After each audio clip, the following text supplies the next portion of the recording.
حدیث نمبر 239 239 عن عمران بن حسین رضی اللہ عنہ قال.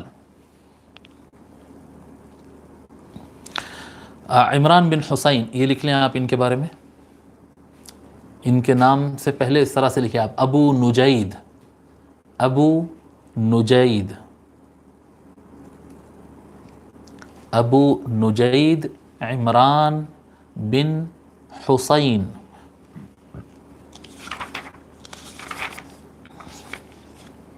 ابو نجید عمران بن حسین الخزاعی، ابو نجید عمران بن حسین الخزاعی. جمہور محدثین کے نزدیک آپ صحابی ہے، اور آپ جو ہے اپنے ہی جو قوم تھی، یعنی مکے اور مدینہ شریف کے علاوہ ان کی بستی کوئی اور مقام پر تھی، تو وہیں پر رہتے تھے. اسلام قبول کرنے کے بعد بھی وہیں پر رہتے تھے، لیکن ٹائم ٹو ٹائم جو ہے وہ آ کر حضور اکرم صلی اللہ علیہ وآلہ وسلم سے ملاقات بھی کرتے. اور آپ فتح مکہ کے بعد سے کچھ جنگوں میں آپ شریک رہے. فتح مکہ کے قریب میں آپ کا اسلام قبول کرنا ہے، یعنی سن 7 ہجری میں آپ اسلام قبول کرنے والوں میں سے ہیں.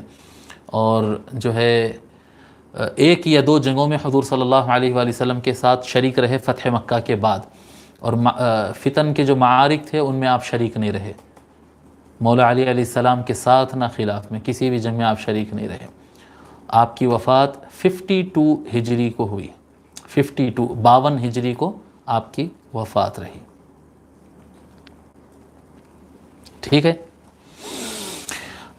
حضرت عمران بن حسین رضی اللہ تعالی عنہ کہتے ہیں صلی مع علی بالبصرہ، انہوں نے کہا کہ میں مولا علی کے ساتھ سرزمین بصرہ پر نماز پڑھی، یعنی مولا علی علیہ السلام نماز پڑھا رہے تھے اور ہم سب پیچھے نماز پڑھے. فقال ذکرنا هذا الرجل صلاة كنا نصليها مع رسول اللہ صلی اللہ علیہ وآلہ وسلم انا للہ و انا الیہ راجعون. حضرت عمران بن حسین رضی اللہ تعالی عنہ مولا علی علیہ السلام کے پیچھے نماز پڑھے، اور بھی جماعت تھی. جب نماز ختم کیے تو انہوں نے کہا کہ یہ آدمی جو نماز پڑھایا ہے آج، مولا علی کی طرف کہہ رہے ہیں کہ یہ شخص جو آج نماز پڑھایا ہے، یہ شخص نے ہم کو رسول اکرم صلی اللہ علیہ وآلہ وسلم کی نماز یاد دلا دی ہے. اب ایک خیال آئے گا آپ کو کہ مولانا یہاں پر انا للہ و انا الیہ راجعون پڑھنے کا نہیں تھا، یہاں پر تو سبحان اللہ پڑھنا تھا کہ حضور صلی اللہ علیہ وسلم کی ایسی نماز پڑھائے کہ حضور صلی اللہ علیہ وآلہ وسلم کی نماز کی یاد تازہ ہوگی.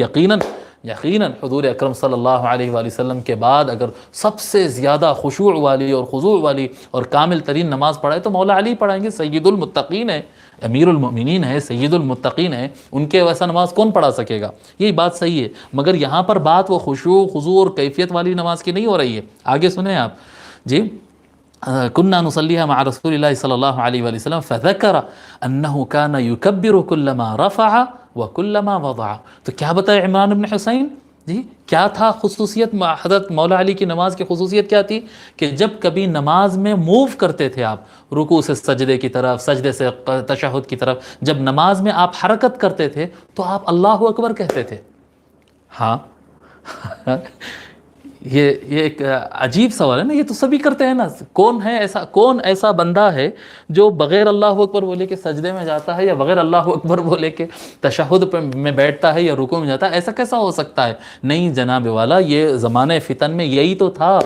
زمانہ فتن میں مولا علی علیہ السلام کے جو مخالفین تھے، جو بنو امیہ کے فتنہ پرور لوگ تھے، انہوں نے نماز کا طریقہ کار بدلنے کی بھی سازش کی تھی، کوشش کی تھی. جہاں تک ہم کو سمجھ میں آ رہا ہے اسٹڈی سے، انہوں نے کوشش کی تھی نماز میں سے اللہ اکبر ہٹا دیا گیا تھا. تنقلات جی، تکبیرات الانتقالات، تکبیر الانتقالات کہتے ہیں اسے، نماز میں حرکت کرتے وقت جو اللہ اکبر کہا جاتا، اس کو انہوں نے غائب کر دیا تھا. اب یہ روایت ہے، یہ بخاری شریف میں ہے. دیکھیے آپ، عمران بن حسین رضی اللہ تعالیٰ عنہ تعجب سے کہہ رہے ہیں کہ یہ آدمی ہم کو رسول اللہ کی نماز یاد دلا دی ہے. صحابی تھے نا، کیونکہ حضور صلی اللہ علیہ وسلم کے پیچھے نماز پڑھے ہوئے تھے، ان کو معلوم تھا نماز ایسی ہوتی ہے.